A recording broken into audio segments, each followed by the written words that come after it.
Rich Dads Increase Your Financial IQ. Get Smarter with Your Money by Robert T. Kiyosaki. Picture this. A brilliant man lies in his hospital bed, his life slipping away. He was a Ph.D., the head of education for an entire state, who spent decades shaping young minds. A wonderful father. A genuinely good person. But as he pulls his son close in those final moments, tears streaming down his face, he does something unexpected. He apologizes. He's sorry for not leaving much behind. Despite all his achievements and relentless hard work, one problem haunted him his entire life: money. He never cracked the code.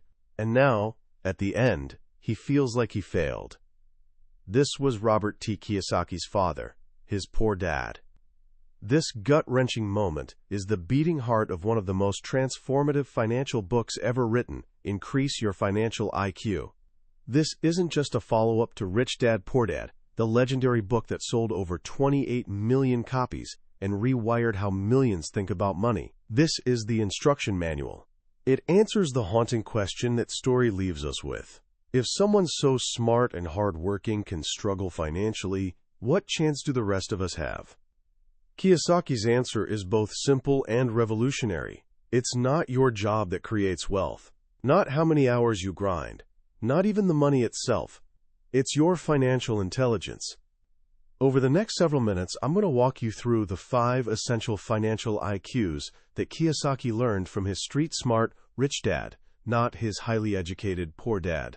This isn't about penny pinching or spreading your investments thin. Actually, you'll discover why that advice might be holding you back.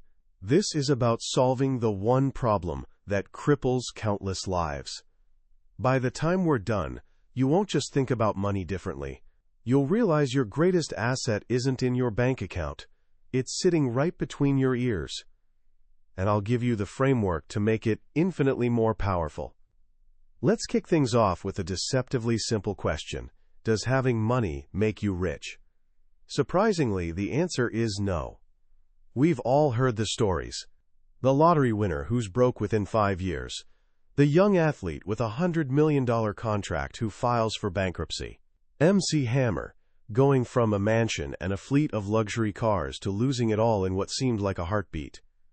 These people had money, mountains of it, but it didn't make them rich. Often, it just magnified their financial disasters.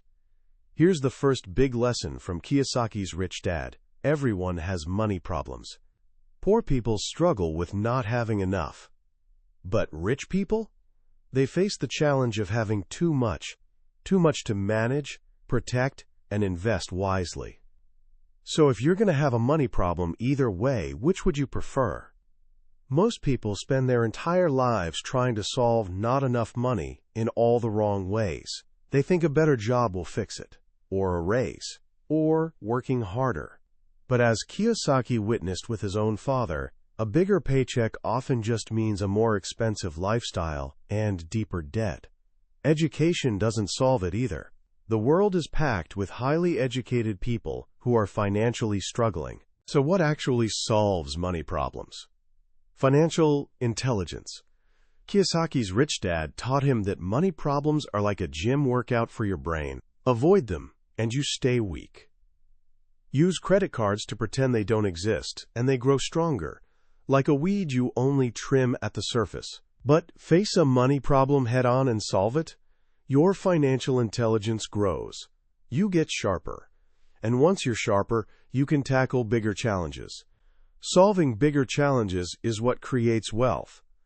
Poor and middle-class people see a money problem as just that, a problem, a source of stress and anxiety.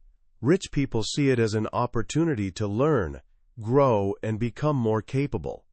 That's the fundamental difference. But to spot these opportunities, you first need to understand the game you're playing. And Kiyosaki warns us that the rules changed dramatically, twice, in the 1970s. Most people are still playing by an outdated rulebook. The first seismic shift happened in 1971.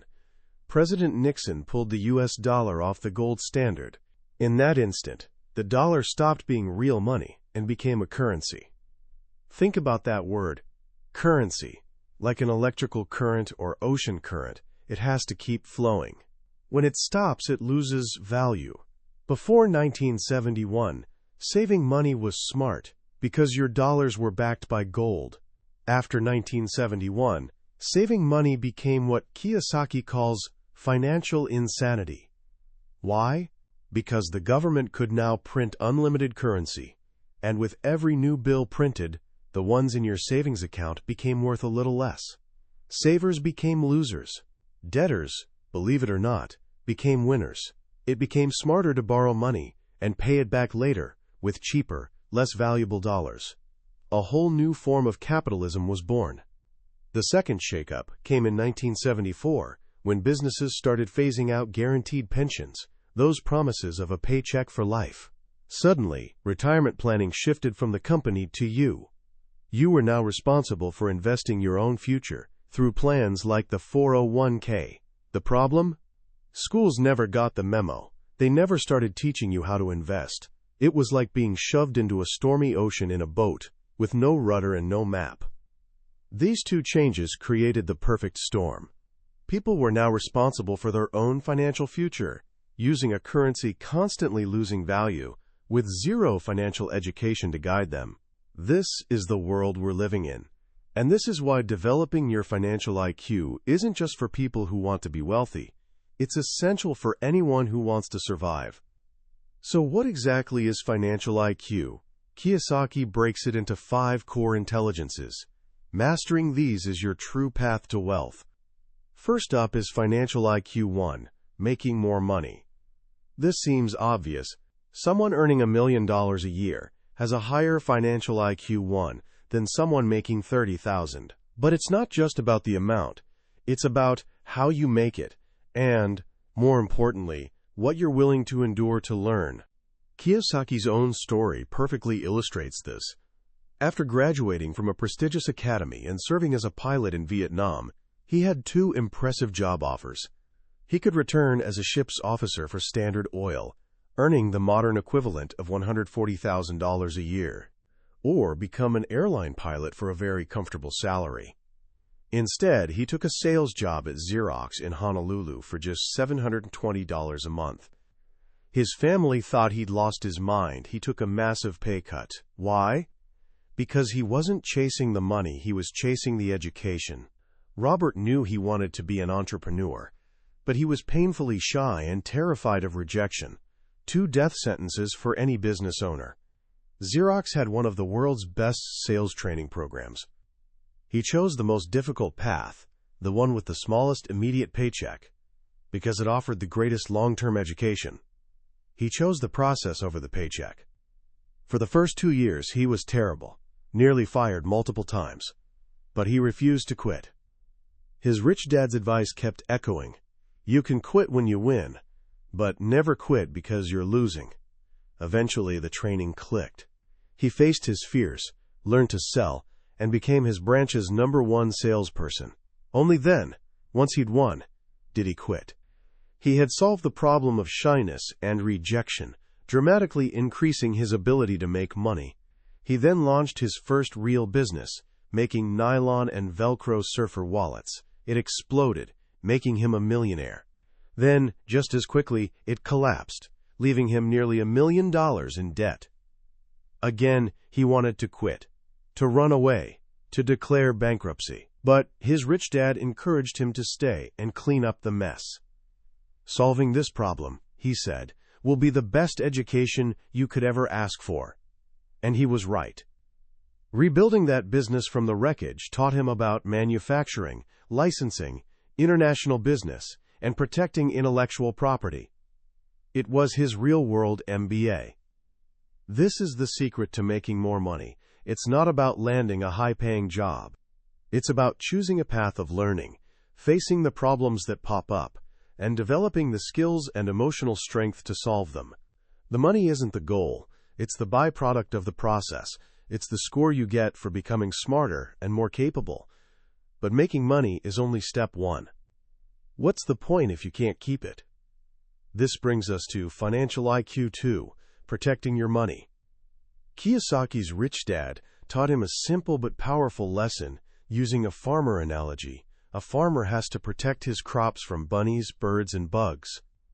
They might look cute and harmless, but they're thieves. In the financial world, the predators are just as real, but they're often people and organizations we trust. Rich Dad called them the 7 Bs. The first B is bureaucrats, the government. Taxes are our single biggest expense. Bureaucrats are experts at spending money, not making it, so they're constantly inventing new ways to take yours. A financially intelligent person understands the tax code isn't written to be fair. It's written with loopholes for the rich. The key is working for the right kind of income. Earned income from a job is the most heavily taxed. Passive income from real estate and portfolio income from paper assets are taxed much lower. The rich don't work for paychecks. They build assets that produce passive and portfolio income. They legally pay far less in taxes than their employees. The second B is bankers. We trust them to protect our money, but often they're just taking it legally. Kiyosaki points to hidden fees in 401k plans and mutual funds, costs so complex that even the employers offering them can't understand them. Plus, banks use your savings to get rich. They pay you a tiny percentage on your deposits, then lend out that same money multiple times over at much higher interest rates. In the new economy, the bank isn't the best place to park your wealth. The third B is brokers. Most financial advice comes from salespeople, not actually wealthy people. As Warren Buffett famously said, Wall Street is the only place people ride to in a Rolls-Royce to get advice from those who take the subway. A good broker should be an educator and investor themselves, someone who helps make you richer. A bad broker just makes excuses while collecting commissions. The other predators are just as close to home. Businesses that sell you liabilities on high-interest credit cards. Brides and beaux who marry for money, which is why a prenuptial agreement shows high financial IQ. Brothers-in-law and other relatives who can appear after you die if you don't have proper estate planning. And finally, barristers' lawyers who exist to sue people with deep pockets. Protecting your money means understanding who these predators are and structuring your finances, using corporations, trusts, and insurance to keep your wealth safe. It's not about greed. It's about recognizing you worked hard for your money, and there are a lot of hands trying to reach into your pockets. Once you're making and protecting money, you need a plan. This is Financial IQ 3, budgeting your money. But not the kind of budgeting most people think of. Kiyosaki's poor dad always said, live below your means. His rich dad said, if you're going to be rich, you need to expand your means. Living below your means is defensive and fear-based. It shrinks your world. Expanding your means is offensive and growth-oriented. It forces you to become more creative and capable. The cornerstone of a rich person's budget is one simple, powerful rule: pay yourself first. And this isn't a metaphor. Rich Dad taught Kiyosaki to treat savings and investments as his most important expense. Here's how it works. Most people get their paycheck, pay all their bills, mortgage, car payment, credit cards, and then, if there's anything left, they save it. They pay themselves last. Of course, there's rarely anything left. A rich person's budget flips this completely. The first bill they pay goes to their asset column. They allocate a percentage of their income, say 30%, to savings, investments, and charitable giving before paying any other bills. When Kiyosaki and his wife Kim first tried this, it was terrifying. After paying themselves first, they didn't have enough left for all their bills. Their bookkeeper Betty was horrified. "You can't do this," she said. "Your creditors will scream." And that was exactly the point. Instead of letting creditor pressure make them raid their savings, they used that pressure as motivation. It forced them to find ways to make more money, to increase their financial IQ 1. The pressure from the unpaid bills became fuel to expand their means. Another crucial budgeting principle from Rich Dad: your assets should pay for your liabilities. Poor Dad would say, "We can't afford it." Rich Dad would ask, "How can I afford it?" If he wanted a new luxury car, he wouldn't just buy it. He'd first buy an asset, like a rental property, that produced enough monthly cash flow to cover the car payment. The asset paid for the luxury. This way, every time he wanted a new toy, he got richer because he had to acquire a new income-producing asset first. This is the power of a budget surplus. It's not about cutting back and being frugal. It's a strategic plan to force yourself to grow. Now we get to the part that truly separates the rich from everyone else. Financial IQ 4. Leveraging your money. Simply put, leverage is the ability to do more with less. The most common form is using other people's money, usually from a bank. This is where most financial advisors get nervous. They'll tell you leverage is risky, and that higher returns always mean higher risk. Kiyosaki says this is completely false. Leverage is only risky if you don't have the one thing that matters most: control. When you invest in a mutual fund or stock, you have zero control. You can't influence the CEO's decisions. You can't cut the company's expenses. You can't boost its sales. Without control, using leverage is like driving a car with no steering wheel. That's incredibly risky. But with assets like a business or certain types of real estate, you can have control.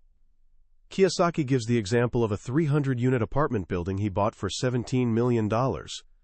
He only put down 20%, so the bank provided the other 80%. His leverage was 1-to-4. For every dollar of his, the bank put in 4. Is this risky? Not when he has control. He isn't gambling on the market going up. The property's value isn't based on an appraiser's opinion. It's based on the income it generates, and he can control that income. He has a plan to raise rent on each unit by $100 a month over 3 years through simple improvements, like adding washers and dryers. That's an extra $360,000 annually. He can also cut expenses through better management. By increasing income and decreasing expenses, he's forcing the asset's value up, regardless of overall market conditions. He has control. Because he has control, he can use the bank's money to achieve returns impossible for average investors. He explains how he can eventually refinance the property, pull out all his original investment money tax-free, and still own the property. At that point, the monthly cash flow he receives is an infinite return. He has no money in the deal, yet he's still getting paid.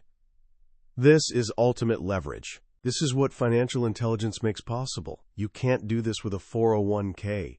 You can't achieve infinite returns by just saving money in a bank. It requires understanding how to use control to manage risk, then using debt, good debt, as a tool to amplify your returns. But how do you learn all this?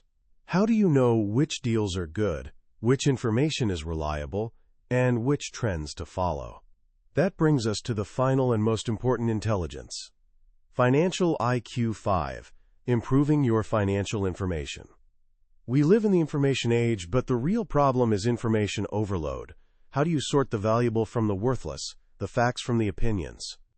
Kiyosaki learned his most valuable lessons about information not in a classroom, but as a helicopter pilot and intelligence officer in Vietnam. There, information wasn't about passing a test. It was life or death. He learned to classify information based on its timeliness, credibility, and source. One of the biggest mistakes investors make is failing to distinguish between facts and opinions.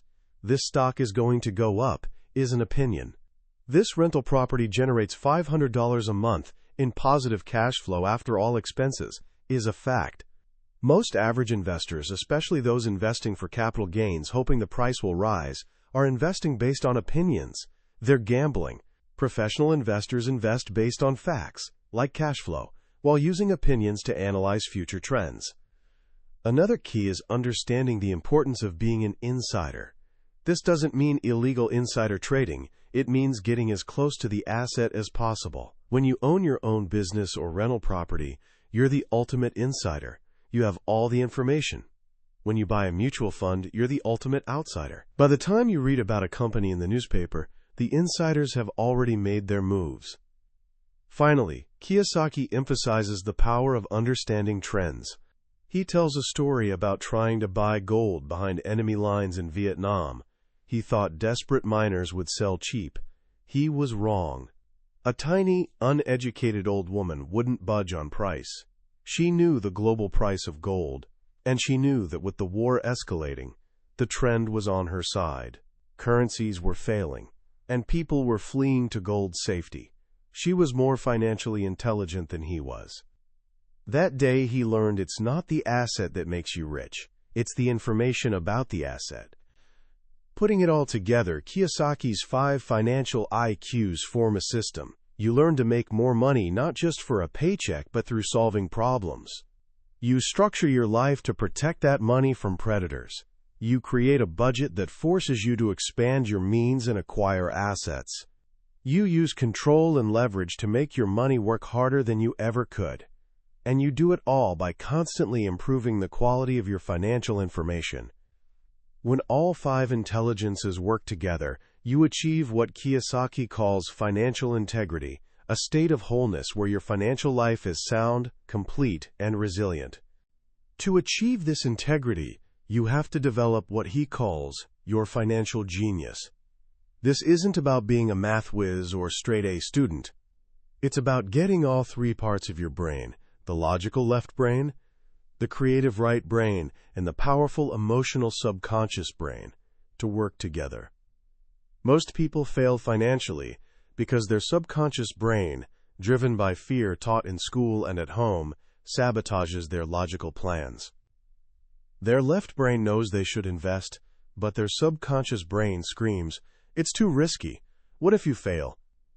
Developing your financial genius means learning to control that fear, to use it as fuel, and to find an environment, the right friends, mentors, and challenges that nurtures your growth instead of rewarding your desire to play it safe. Because in the end, courage is more important than good grades. And in the new world of money, winners aren't the ones who avoid mistakes. They're the ones who learn from them. As we step back and look at the landscape Robert Kiyosaki has painted in Increase Your Financial IQ, what's the one lesson that truly stands out? For me, it isn't a specific investment technique or tax loophole. It's a fundamental shift in mindset. It's the idea that a money problem isn't a roadblock. It's a resource. Think about that for a moment. Every financial struggle you've ever had, the bill you couldn't pay, the debt that felt crushing, the job you felt trapped in, wasn't a sign of failure. It was an assignment from the University of Life, designed to make you smarter. Most of us, when faced with that assignment, either try to ignore it or look for the easy way out. Kiyosaki teaches us the only way to graduate to the next level of wealth is to solve it. This philosophy transforms fear into curiosity and helplessness into empowerment. It reframes your entire financial journey from a struggle for survival into an adventure in learning. This is why this book is so critical, especially today. We live in a world of immense financial uncertainty. The old promises of job security and comfortable retirement have evaporated. Kiyosaki's work doesn't just give you new rules for a new game. It gives you the mental and emotional tools to thrive no matter how the game changes. It teaches you to become adaptable, resourceful, and resilient. So how can you begin this journey today? It doesn't start with investing $1 million. It starts with a few simple, practical actions. First, create your own personal financial statement. It doesn't have to be perfect.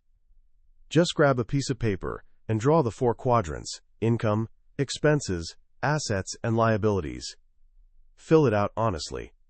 This is your financial report card. It gives you the feedback you need to see where you are right now. For the first time, you'll see the facts, not just the feelings, of your financial life. Second, start paying yourself first, even if it feels impossibly small. Take just 1% of your next paycheck and move it into a separate account for investing before you pay any bills. It's not about the amount. It's about building the habit and discipline. It's about teaching your brain that your financial future is your #1 priority. Third, consciously change your environment. You don't have to quit your job tomorrow. Just find one new source of positive financial education. Join one of the free cash flow clubs Kiyosaki mentions. Read another book on investing. Find a podcast hosted by a successful entrepreneur. Spend 1 hour a week surrounding yourself with the ideas and language of people who are playing the game of money to win. let their mindset start to influence your own. That was a summary of Increase Your Financial IQ by Robert T. Kiyosaki. We've journeyed through the core ideas today, but I'll be honest with you, a summary can only ever be a map. The real treasure is found when you walk the path yourself.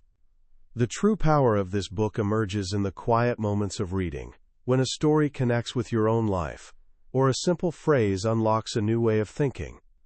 This summary is your guide to decide if this journey is for you. If anything we've talked about has sparked a fire in you, I urge you to grab a copy. Reading it isn't just about learning. It's an experience that can fundamentally change how you see your own potential. Also, if you found this summary valuable and want to continue exploring the ideas that shape the world's most successful people, please take a moment to like this video and subscribe to the channel. It lets me know we're on the right track and ensures you won't miss our next deep dive into another life-changing book. Let's keep growing and getting smarter together.